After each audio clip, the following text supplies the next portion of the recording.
তো ভাই আমি দেখে নিয়েছি Kesari chapter 2 movie starrer Akshay Kumar আর মাধবন আর অনন্যা পান্ডে, যেটা জালিয়ানওয়ালাবাগের হত্যাকাণ্ডের যে ঘটনা হয়েছিল সেই অবলম্বনে বানানো হয়েছে।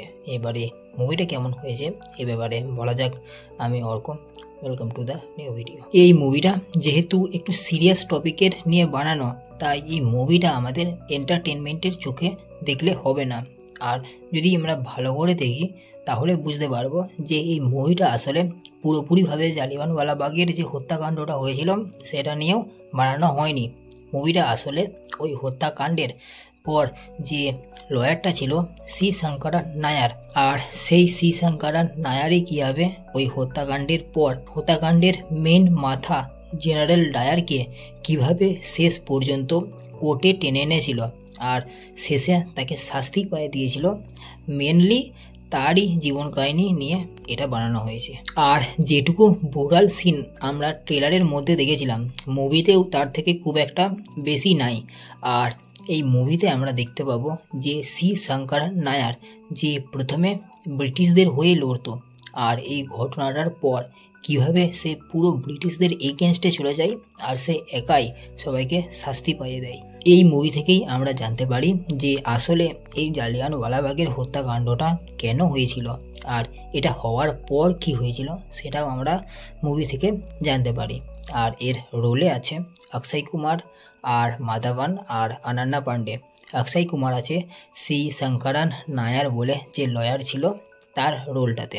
আর অনেক দিন পর অক্ষয় কুমারকে এরকম কোনো সিরিয়াস রোলে দেখলাম, আর সত্যিই অক্ষয় কুমারকে কোনো সিরিয়াস রোলে ভালো মানায়। আর সাথে অপোজিট লয়ারের যে রোলটা ছিল সেটা করেছে আর মাধবন। এবারে তার অ্যাক্টিং নিয়ে আমাকে কিছু বলতে হবে না, পুরো 100% পারফেক্ট। যেভাবে অ্যাক্টিং করলে ওই ক্যারেক্টারটা মানাতো ঠিক সেভাবেই অ্যাক্টিং করেছে। আর সাথে অনন্যা পান্ডেও রয়েছে। আর এই মুভিতেই কেন জানি না তাকে বেশ ভালো লাগছে, কারণ এই মুভিতে হয়তো সে অ্যাক্টিং করেছে নাকি অন্যান্য মুভিগুলোর মতো ওভার অ্যাক্টিং। বাকি ক্লাইম্যাক্স সিনটার আগে এরকম একটা সিন আছে যেটাকে দেখলে গ্যারেন্টি ইমোশনাল হয়ে যাবে।